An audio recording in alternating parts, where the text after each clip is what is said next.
I'm John Spears. I am the Executive Director of the Pikes Peak Library District, and I'm really honored to be here today. This is my first Pikes Peak Poet Laureate event, probably because I've only been here for 3 months, and it's a great way to start my tenure here.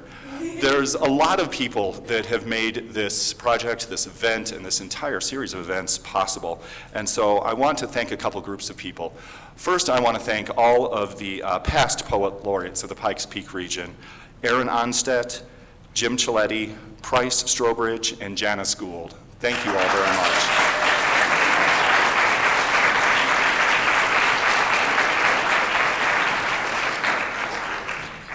And then I've got a lot of partners to thank, because there are an incredible amount of organizations that go into making this possible, and they contribute a wealth of talents. First and foremost, not to be self-serving, I'd like to thank the Pikes Peak Library District, and also the Colorado Springs Fine Arts Center, the Cultural Office of the Pikes Peak region, Fountain Valley School, the Friends of the Pikes Peak Library District, Hear Hear Poetry. Hear, hear, hear. Only been here 3 months, and I know that one.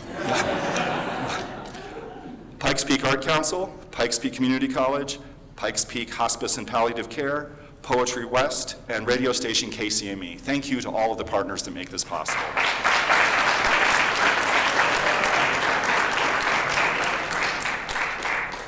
And then finally, I'd like to thank the Pikes Peak Poet Laureate Executive Committee, Jim Ciletti, Sue Hammond, Keith Simon, CJ Farr, and Michael Doherty. Thank you all.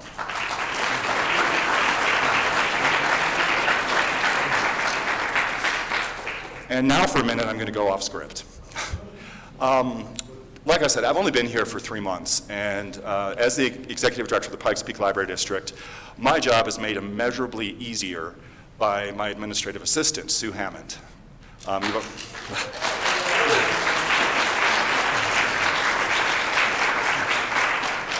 And on my first day of work, Sue asked me a question. Do you like poetry?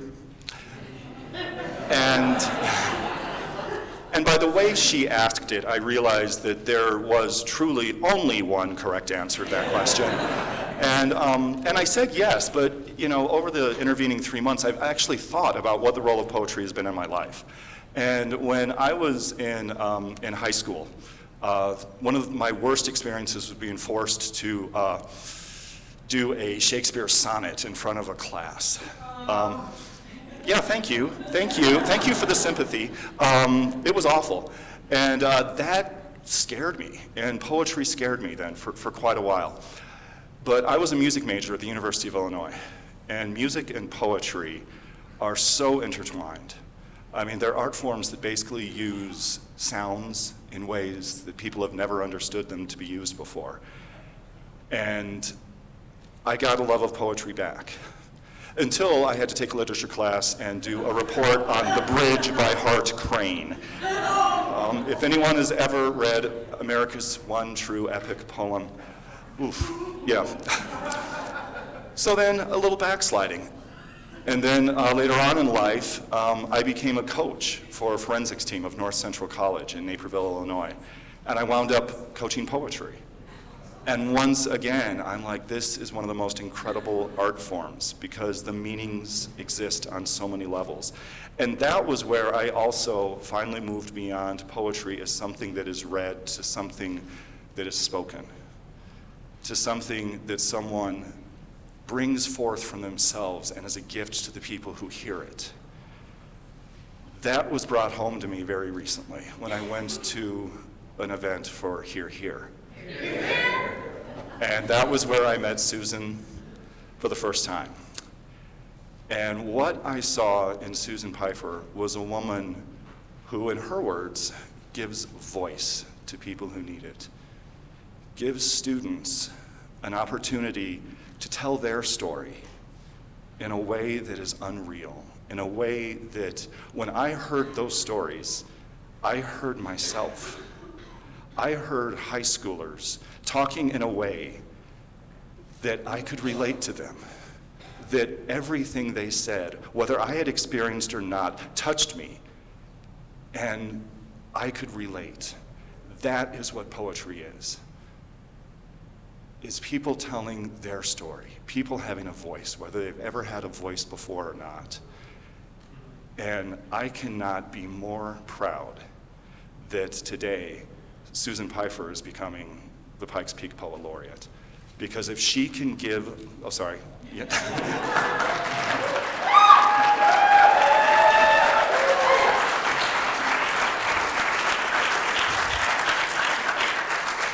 Because if she can take the gift that she gave those students and the gift that was magnified 100-fold to everyone in that audience and do that throughout the entire Pikes Peak region, we're going to have a county and a state of people that are not going to be scared of Hart Crane anymore because they could care less. They are going to be listening to the stories of this community, and it's going to be incredible. So thank you. And with that, I would like to introduce Andy VICK.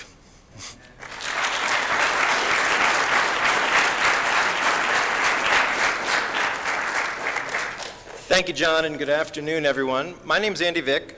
I'm the Executive Director of the Cultural Office of the Pikes Peak region, and I'm very proud that our organization has been one of the founding partners for the Pikes Peak Poet Laureate program since its inception. I also had the privilege last year of serving on the jury that selected our outgoing Poet Laureate, Janice Gould, and I'd like to take a moment and acknowledge Janice for a wonderful 2 years.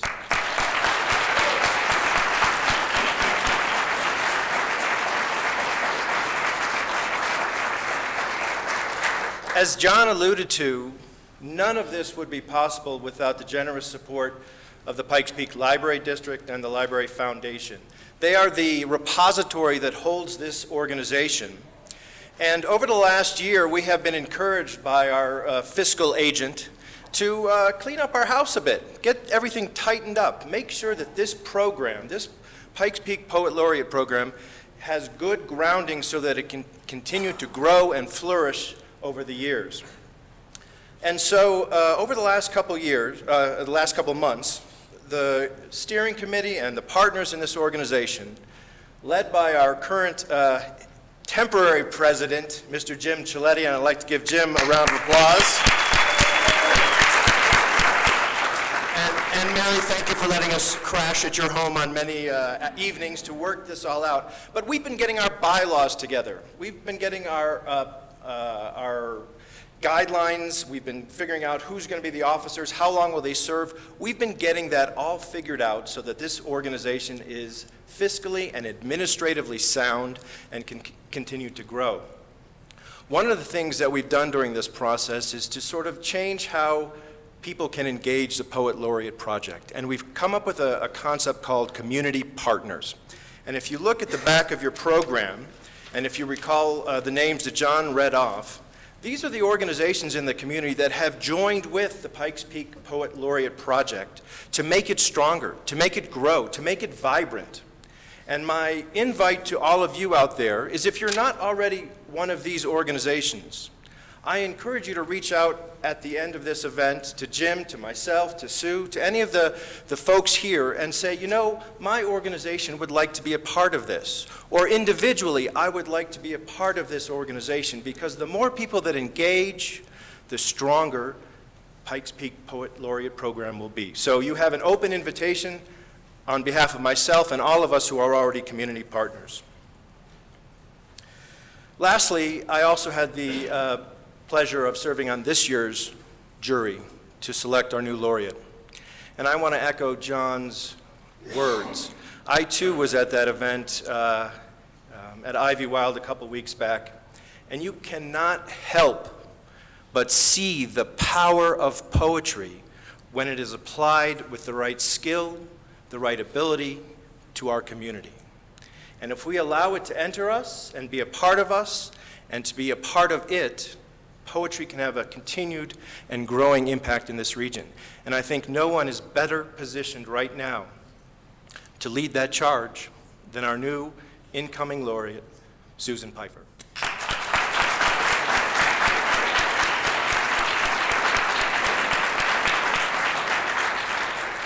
And now it's my great pleasure to introduce a young gentleman to you. His name is David SONGWRITER GARCIA. Where is David?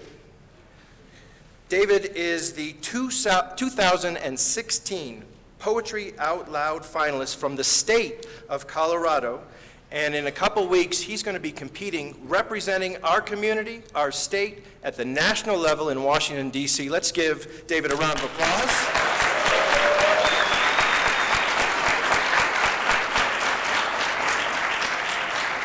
For those of you who don't know what Poetry Out Loud is, it's a recitation contest. And I have been part of this in my previous job, where young high school students learn a series of poems, get up in front of an audience, and recite the heck out of it.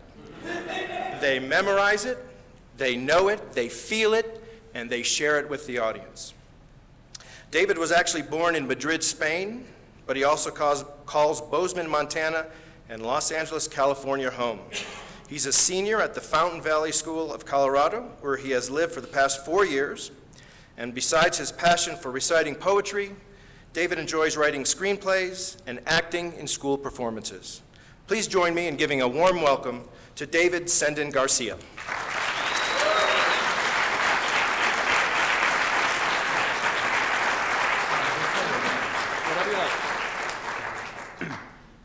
Hello, thank you. I'm honored to be here, and I want to thank all of you for coming out. And I want to also give thanks to my mentor, David Reynolds, for teaching me everything I know. I'll be reading 2 of my poems today from my 3 that I recited at the state championships. El Olvido by Judith Ortiz Peiffer. It is a dangerous thing to forget the climate of your birthplace, to choke out the voices of dead relatives when in dreams they call you by your secret name. It is dangerous to spurn the clothes you were born to wear for the sake of fashion. Dangerous to use weapons and sharp instruments you are not familiar with. Dangerous to disdain the plaster saints before which your mother kneels praying with embarrassing fervor that you survive in the place you have chosen to live. A bare, cold room with no pictures on the walls. A forgetting place where she fears you will die of loneliness and exposure. Jesus, Maria y Jose, she says, el olvido is a dangerous thing.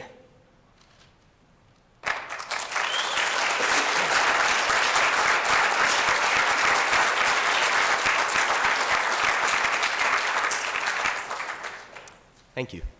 Next one is Ode by Arthur O'Shaughnessy. We are the music makers, and we are the dreamers of dreams, wandering by lone sea breakers and sitting by desolate streams. World losers and world forsakers on whom the pale moon gleams. Yet, we are the movers and shakers of the world forever, it seems. With wonderful, deathless ditties, we build up the world's great cities, and out of a fabulous story, we fashion an empire's glory. One man with a dream, at pleasure, shall go forth and conquer a crown, and 3, with a new song's measure, can trample an empire down. We, in the ages lying in the buried past of the earth, built Nineveh with our sighing, and Babel itself with our mirth, and overthrew them with prophesying to the old of the new world's worth. For each age is a dream that is dying, or one that is coming to birth.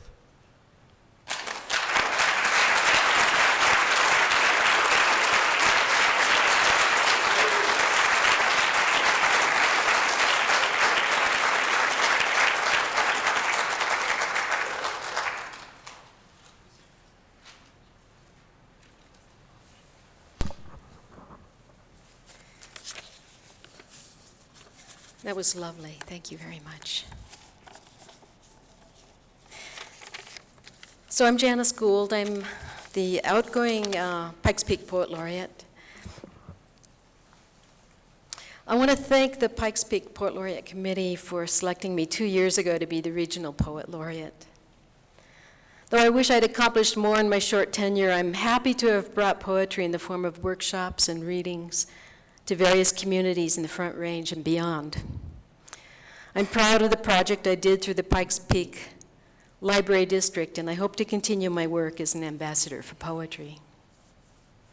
I've heard rumors that some consider me an academic poet. I'm not really sure what that means. I don't teach poetry at the University of Colorado where I work for which I am deeply grateful. And by no meaningful measure can my poetry be thought of as the product of an ivory tower intellectual. Anyone who's read my work thoughtfully or has heard it in spoken form knows that I'm concerned with issues of family and my Native American heritage, of being a lesbian, of love, relationship, and social justice. I continue to encourage those who study with me to look into their own hearts and minds and to connect with others through the special language of image and metaphor and all the other poetic tools at our disposal. So I'm afraid I have to reject firmly the label of academic poet and simply invite you who may be interested to read my poetry and, of course, to read and listen to the work of our new Poet Laureate, Susan Peiffer. As I hand this laureateship to Susan, I would just say, don't let anyone define you. It's a good gig to be a poet laureate, and I know she'll do a superb job. She's a fine poet and has clearly brought poetry to many groups and individuals here in Colorado Springs and the Pikes Peak region. I wish her well in this new and exciting post, and I once again thank those who awarded me the honor 2 years ago. Thank you.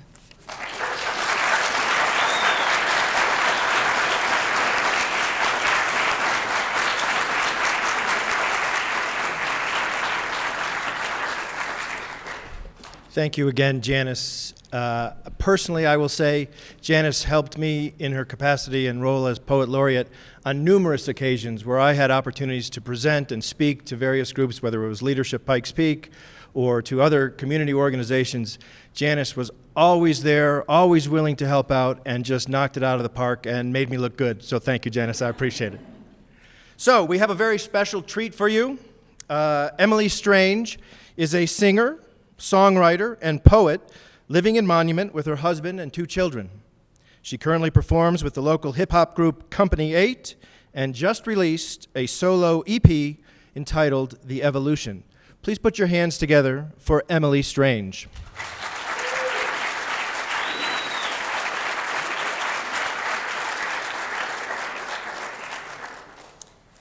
Hello, everyone. I'm really excited to be here and be supporting Susan, who has mentored me and supported me and taught me so much. I'm really excited to see what she can do, or what she will do, in the community. I like to do my poetry with a little music. This is a song that I wrote called Dollface.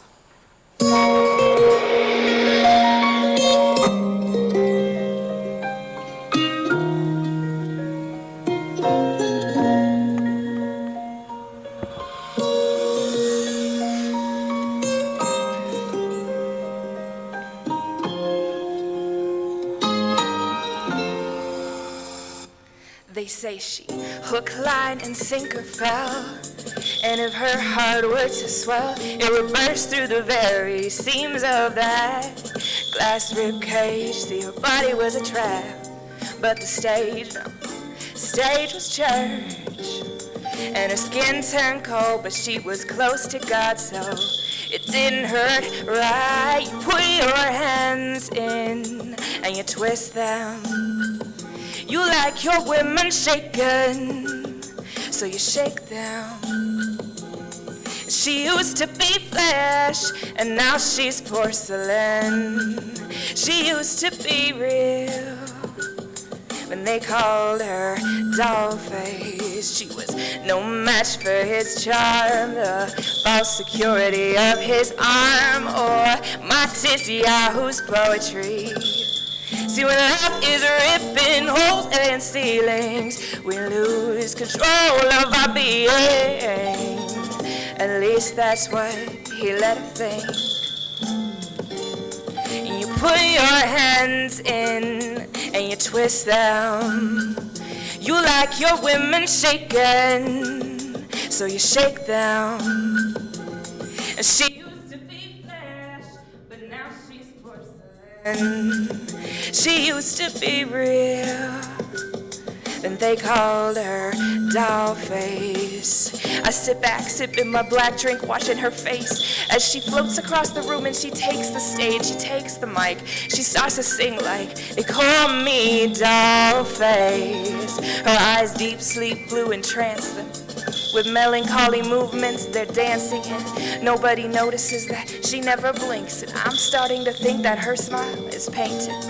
Something in that sweet voice is tainted, laced with this sugar-coated fear. Maybe a few thousand crystallized tears, and I see hairline cracks from the weight of years. Meanwhile, her notes float in the air like quotes, and my own are trapped somewhere inside my throat, and I won't acknowledge the similarities. It can't be. I startle from the dream, because that doll was me.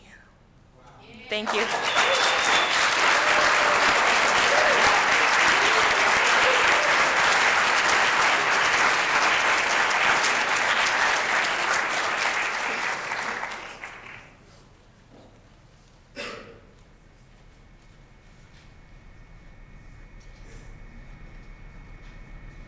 So now it's my pleasure to invite up the president of the Pikes Peak Poet Laureate Project and the man who's been moving us forward over the last year or so, Jim Ciletti.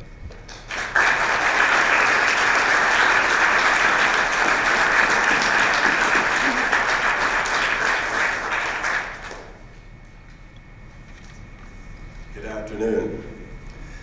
Mary and I were at the state finals for the Poetry Out Loud contestants, and I tell you, it's the first time in my life that I stood up and shouted with Mary when David won, and my student came in second. David, awesome. David, awesome. I mean it. 2 years in a row, Colorado Springs, carried the torch. And from what John said and Andy said about Susan Peiffer, and I have to include Luke Sissel, and the here program. I was a judge at one of those, and if I give a poetry reading and 20 people show up, I am thrilled. Okay, they're standing in line all the way down the hallway at Ivy Wild School. Not just students, but grandparents and adults and teenagers and young children. They packed the room and had to close the doors because they were not allowed to let more people in than what the fire marshal would let them. I think there were 200 people for the semifinals of the spoken word program. And so I want, because I know most of you might not have been there, as testimony that they reach a wide audience and give the young adults an opportunity to find their voice and share it with community. So I want to praise and thank them again. Friday afternoon, I was watching at our neighbor's house, tree surgeons. Ironic name for them, cutting down elm trees with growling and howling and screeching chainsaws. Someone told me once that it takes days and days for a tree that big to die. So I wrote this in my journal. The men cutting down those big elms, this growling, howling, screeching, from chainsaws or the trees. On behalf of the Pikes Peak Poet Laureate Project, I am honored to have this opportunity to install Susan Peiffer, Susan, forgive me, as our 2016-2018 Poet Laureate. And most appropriately, we are celebrating poetry at the 400th anniversary of Shakespeare's passing, April 23rd, 1616. Ironically, Shakespeare never left us and has been an inspiration to poets, literature, theater, etc. for the ages. A Midsummer's Night Dream, Act 5, Scene 1, Theseus says to Napolitan, the lunatic, the lover, and the poet are of imagination all compact. One sees more devils than vast hell can hold. That is the madman. The lover, all as frantic, sees Helen's beauty in the brow of Egypt. But the poet. The poet's eye in a fine frenzy rolling, that glance from heaven to earth, from earth to heaven, and as imagination bodies forth the forms of things unknown, the poet's pen turns them to shape and gives to airy nothing a local habitation and a name. Such tricks hath strong imagination. The job of the Poet Laureate is to support the goals and mission of the Poet Laureate Project, to inspire an appreciation of poetry and poets in the Pikes Peak region. Susan, would you please come up and stand with me?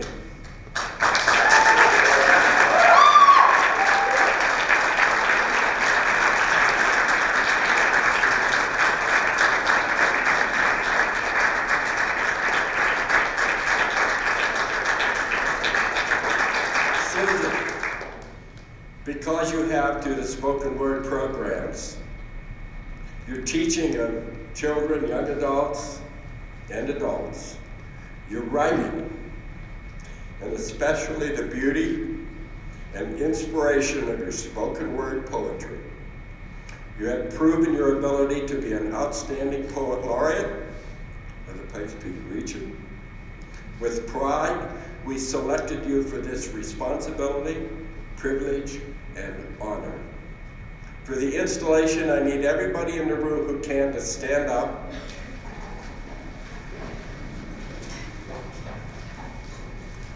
And repeat with me, because it's our job as a community to charge her with her responsibility and privilege. Susan Peiffer. Susan Peiffer. We, the Pikes Peak Poet Laureate community. We, the Pikes Peak Poet Laureate community. And the community of the Pikes Peak region. And the community of the Pikes Peak region. Hereby charge you with the responsibility. Hereby charge you with the responsibility. And bestow upon you the honor and privilege. And bestow upon you the honor and privilege. Of inspiring poets. Of inspiring poets. And poetry in our communities. And poetry in our communities. Susan Peiffer, do you accept this responsibility and honor? My friends, I do.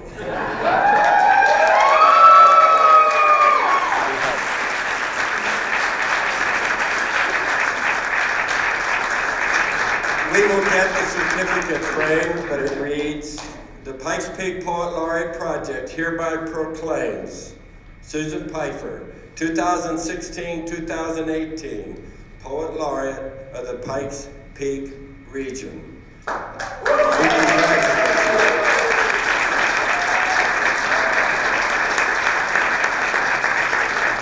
And now it is your turn to shine.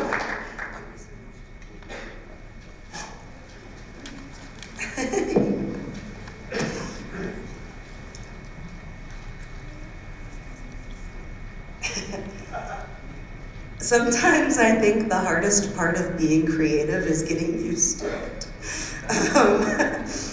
First and foremost, thank you so much to everyone here in the room who invited those children. First and foremost, thank you, my hearts, to everyone here in the room who has supported me who has encouraged me and who has really pushed me to grow since I've come here to Colorado. This has never been more home than anywhere. Thank you to everyone who has ever appreciated the importance of a poem or the freedom to express exactly what you feel, exactly the way you want to. Thank you all for being here today.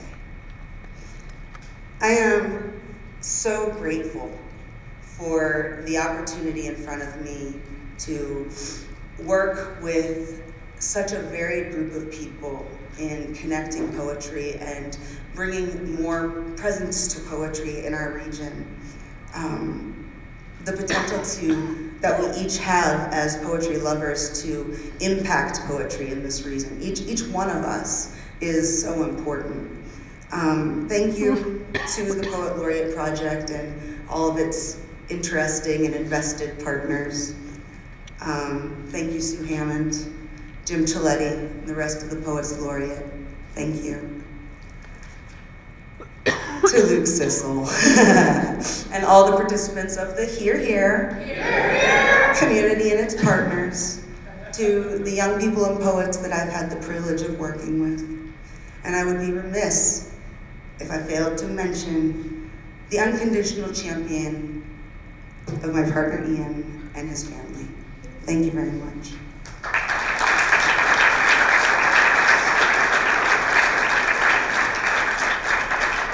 I've always found an elegance and lyricism in language that has had the ability to transform me. The first persuasive speech I had to give in an oratorical contest as a sophomore in high school. I opened with Arthur William O'Shaughnessy's poem. And my motivation for writing that poem and beginning that piece was I was really tired of being picked on as a band geek. And there was a young field hockey player in my class who burst into tears at the recitation of that poem and never made fun of another musician again. We're friends on Facebook, it's been 20 years. So thank you for bringing that today. It was beautiful, David. When I was young, poetry became a playground of verbal athleticism. It was more fun and more engaging and more challenging than playing foursquare, jumping hurdles on the soccer field. Poor Ian, when he and I are having discussions, I always remind him that he shouldn't have chosen to fight with me with my weapon of choice. A pen is a weapon and a wand, and poetry is where beauty and bravery meet.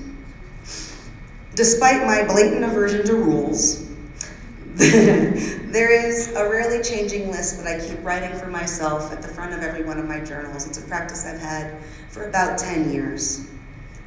As I've been thinking about how I can best serve this appointment over the next 2 years, I keep coming back to that list because it's a good set of general guidelines for myself.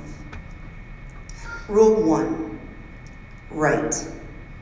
There's time to edit later. Or maybe there's not. But either way, you have to dive in somewhere, and you have to take a step, and you have to act, and that's the first time you put pen to paper. That reminds me to be urgent, to be necessary, to do the thing, whatever that thing is, and to encourage other people to do that thing too. Do the thing. Why not do the thing? My second rule for myself is to break down boundaries. As Poet Laureate, I really hope that I can build stronger relationships and bridges through our widely diverse arts communities. I hope that I'm able to confront a moderate amount of growth in myself. Rule 3 reminds me of my own advice to others about the craft of poetry, that if you want to be a better poet, you need to read more, listen more, and share more. To write is also to not speak. It is to keep silent. It is to howl noiselessly. My fourth rule is to be a surprise. I'm not sure how to prepare you for this one. I rarely know what to expect of myself.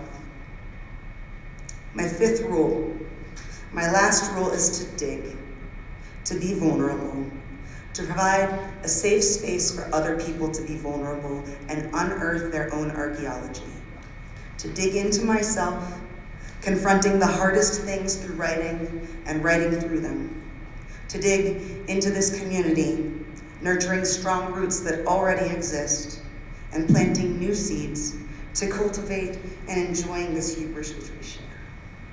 Thank you so much for this charge. I'd like to share a couple poems.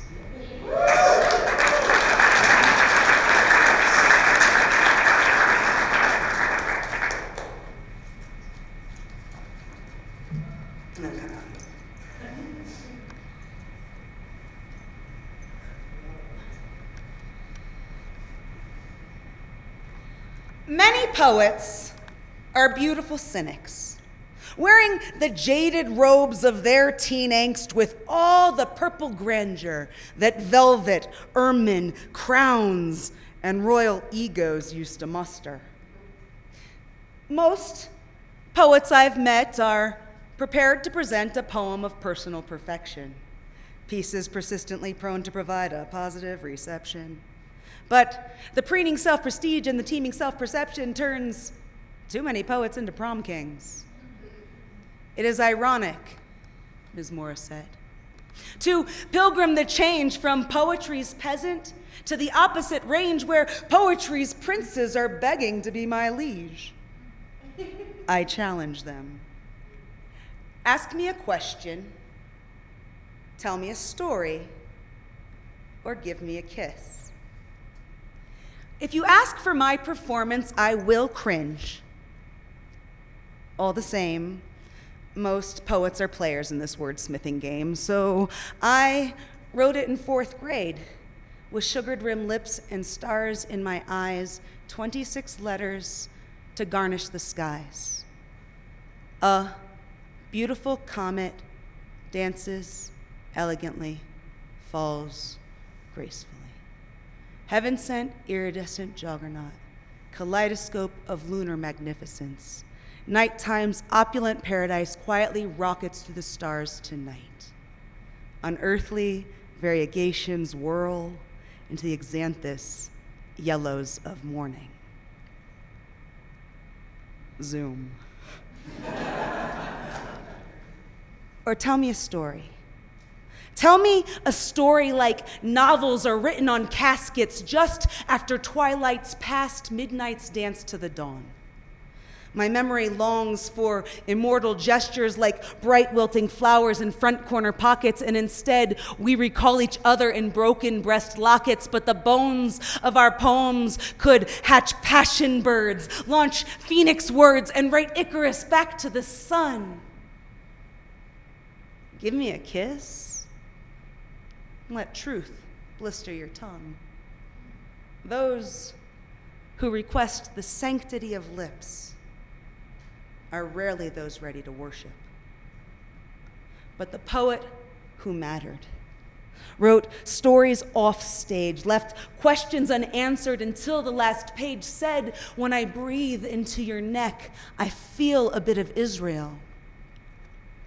So exhaling desert into a shoulder oasis and living on a faith without words.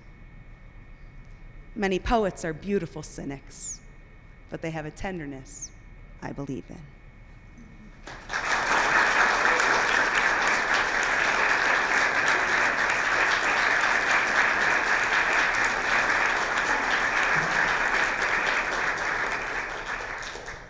Thank you. I had a show in Philadelphia last Christmas, and my eldest nephew, James, who's 23, 24, came to that show in Philadelphia, and it was the first time anyone in my family had ever seen me perform in 20 years of doing this.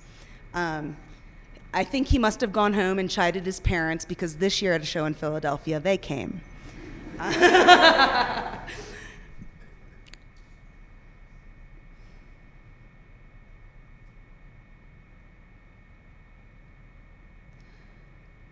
Words on burying parents. You now belong to a club called the natural order of things. It is little comfort, and though not raw forever, the wound will never heal.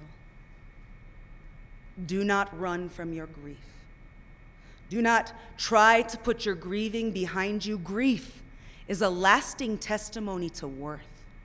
Lament is a holy part of life. Lament is a love song. Perhaps one day, all love songs won't end in laments. Before she departs, tell your mother it is okay for her to go. Speak the words aloud to her beautiful, suffering vessel. Release your hold and feel the universe expand by one.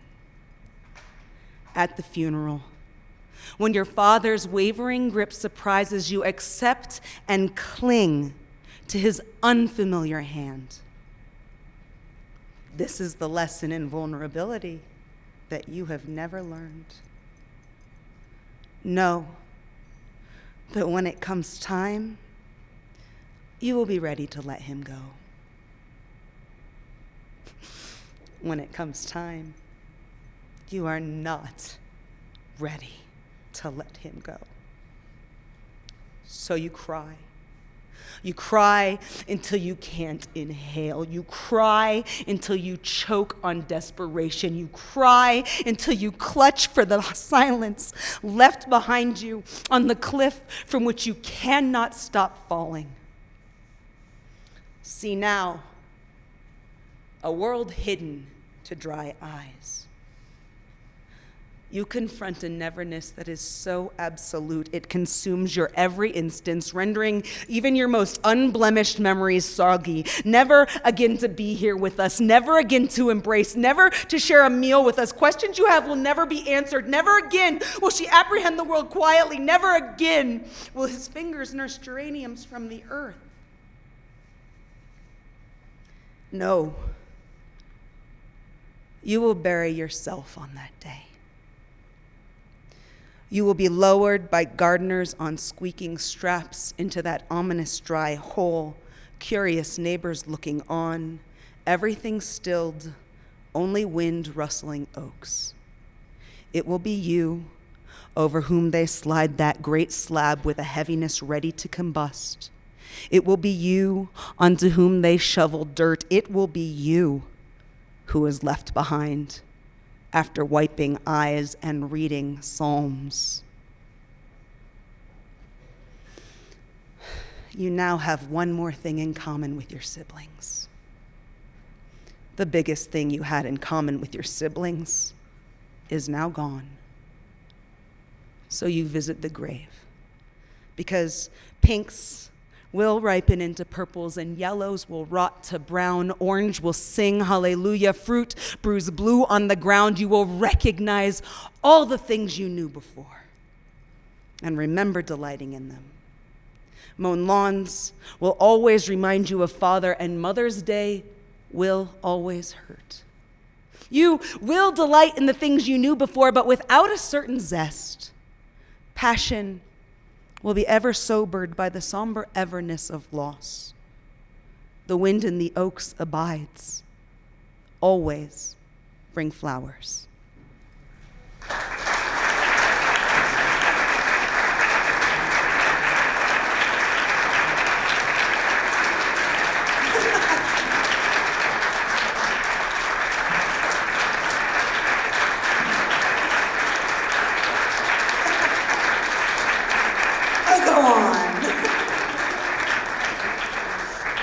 I can't leave you like that. So,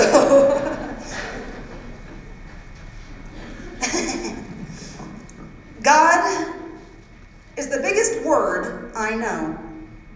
Dwindle, dwarf, dweeb, and dwell are the only 4 words in the American language that start with DW. Dwight and Dwayne don't count. The only United States presidents not buried in the United States are living. The first spoonful of peanut butter is a lone track of footprints in newly fallen snow. Delaware is where geese go in the wintertime. The oceans know each other's birthdays. Trumpets are gentle, thestrals can sing. My cat is the longest commitment I have ever made. I will never get another cat. My niece is the reason I learned how to knit. Puddles turn oil slicks into rainbows. Purple is the color of my daring. I've eaten too many poems, and now I'm convinced that imagining and doing are the same things. Everything is a rough draft. Every moonbleed is another lost potential. There have been several one-poem guys. There have been more no-poem girls. God is the biggest word I know. Tin ceilings tell stories, glass ceilings stifle them. There is magic beneath spiral staircases, and river mud smells like new earth. Irrational is not always unreasonable. There is very little we can control. I write my father's hands into every poem. We all participate in the creation of this world we inhabit. I am not built for war. If we could speak in flowers, it would be easier for me to understand. The only way to get through some conversations is to pretend a part of them isn't happening. Forgiveness can come with realizing the other person is an idiot. The best way to eat a peach is after running a marathon. Children learn the most when they play. We are all children. Hearts worn on sleeves are easily torn. My mother knew how to mend things. Everyone ends up an orphan if it's done right. All saints were sinners first. Man is the God of this earth. Death is God's egg, and God is the biggest word I know. Thank you so much.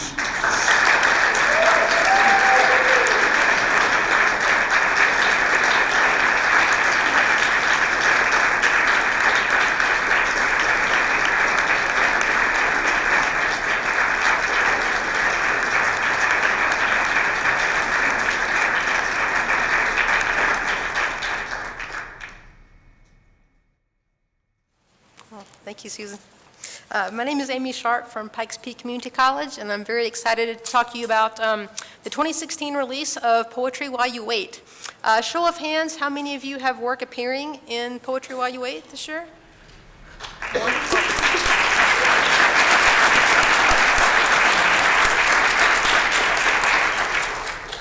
We're going to be passing it around an edition. We'd like you to sign it so we can keep it for our archives with autographs of all the published poets. Poetry While You Wait was originally the project of the first Pikes Peak Poet Laureate, Aaron Anstedt. Aaron's idea has lived on through 4 more Poets Laureate and has been the driving inspiration behind hundreds of poems written in this region. The premise behind Poetry While You Wait is to have the book available at places where people often find themselves waiting, medical offices, auto service centers. We hope that folks can read poetry while they're waiting and then leave the book behind for someone else to discover. So it's a beautiful idea. Jim Ciletti and Price Strobridge have both been in charge of editing an edition of Poetry While You Wait. This year we put out a call in fall of 2015. We received about 250 poems from the public for consideration for this edition. So just wonderful. Of course, we're only able to accept a relatively small amount for publication. We noticed that many of the submissions focus on the fires, so the editorial team looked for cover art that captured the strong emotional impact of the Watto Canyon and Black Forest fires. So the cover art we've chosen for this edition is a photo of the sun behind smoke from the Watto Canyon fire. It was taken by Dawn Bergacker, reference librarian from Pikes Peak Community College. It's part of the Pikes Peak Library District's Watto Canyon collection. This edition of Poetry While You Wait will soon be published in an ebook format. It will be available online for free through public libraries who provide overdrive collections. It'll also be available as a Smashwords ebook, so be on the lookout for announcements about that. We have a few thank yous for people who helped to make this edition of Poetry While You Wait such a success.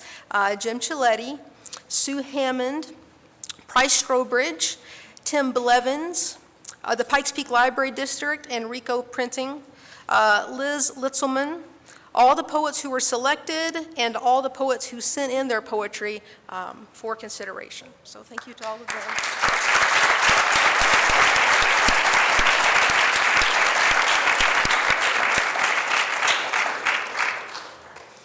We'd like to share a couple of poems from the edition.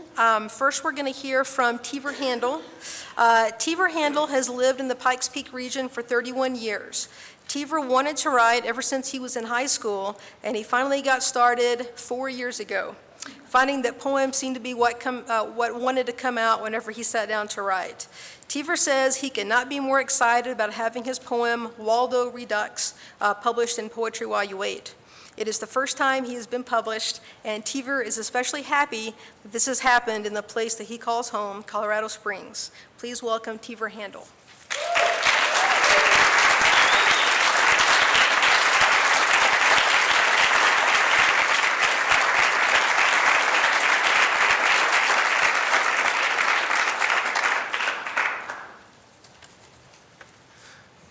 I'd like to thank all of you. I'd especially like to thank my family for coming, my friends.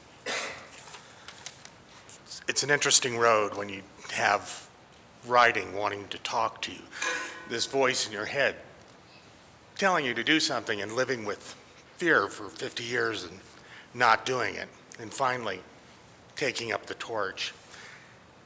And that led me to Jim, who held a free workshop that I attended, and he's the first one that actually got me to call myself a poet. That led me to attend some meetings of Hear, Hear.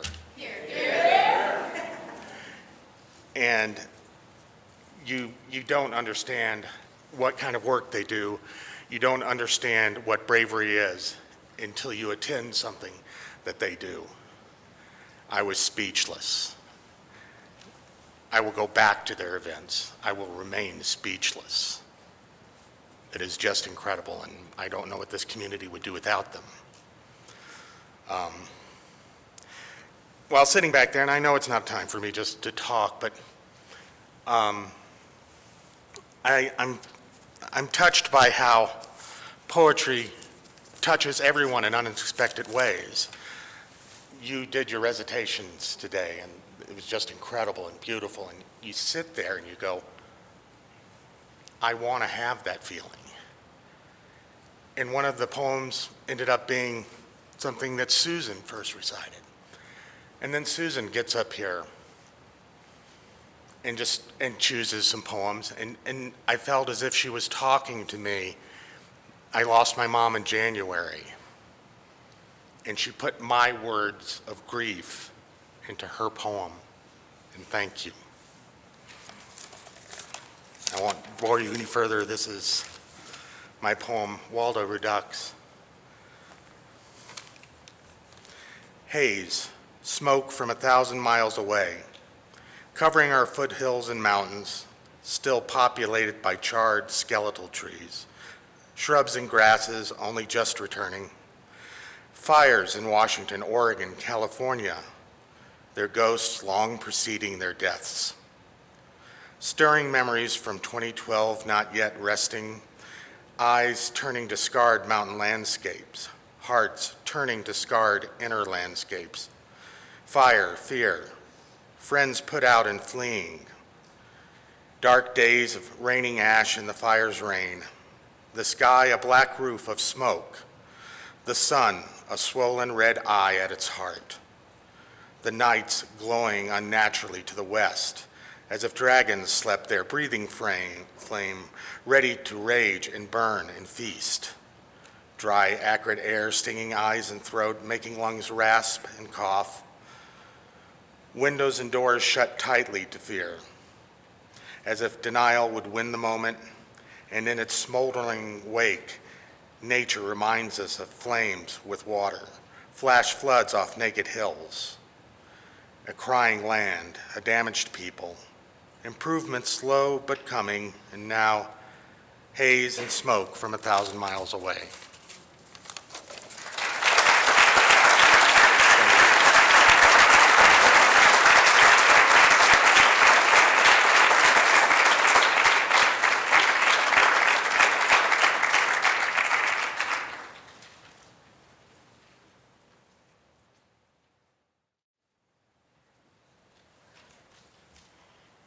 It's an honor to be a teacher and a mentor when writers like TEEVER take the time and the energy to own themselves. Because my definition of a warrior is someone who has the courage to be who they are. And it's difficult to be a poet, but it's also a splendid joy in our community. I'm going to read a poem by a young student who's in the Poetry While You Wait booklet. She wanted to be here today. She was thrilled that her poem was accepted for publication. Her name is Brittany Stoles, and she's a freshman at Fountain Fort Carson High School. Unfortunately, a medical emergency prevented her from sharing her poem with you. I will read Stampede by Brittany Stoles. Front doors casually swing open, creating a rush that blows off hats. Tickets have been bought, and the constant chime of registers talking back and forth, welcoming customers with trapping smiles. The type of smile leaving wallets covered in dust, completely empty.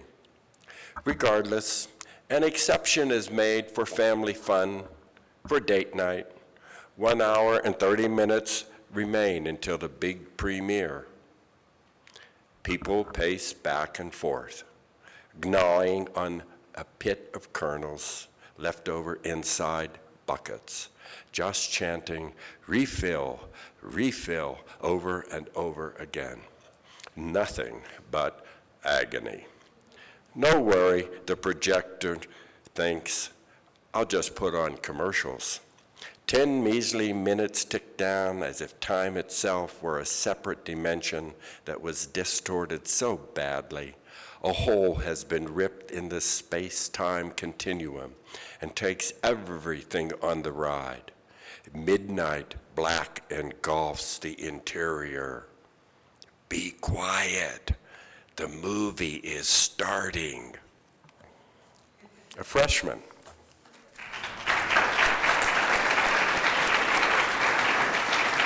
Please know that Susan, would you come up here? When I was inaugurated as Poet Laureate in 2010, John Atkinson gave me a pen. I passed the pen to you. Oh, gracious. Thank you. Shakespeare would be proud to call her one of his own. Thank you. I want to call Sue Hammond up here, please.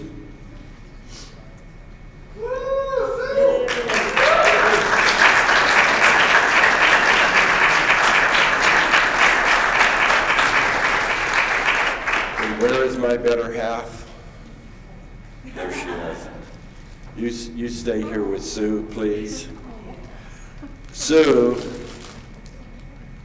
has been the real president of the Poet Laureate Project. In the last 2 months, Mary and I have been in a crash and burn mode, getting the new Hooked on Books bookstore ready on Bijou Street.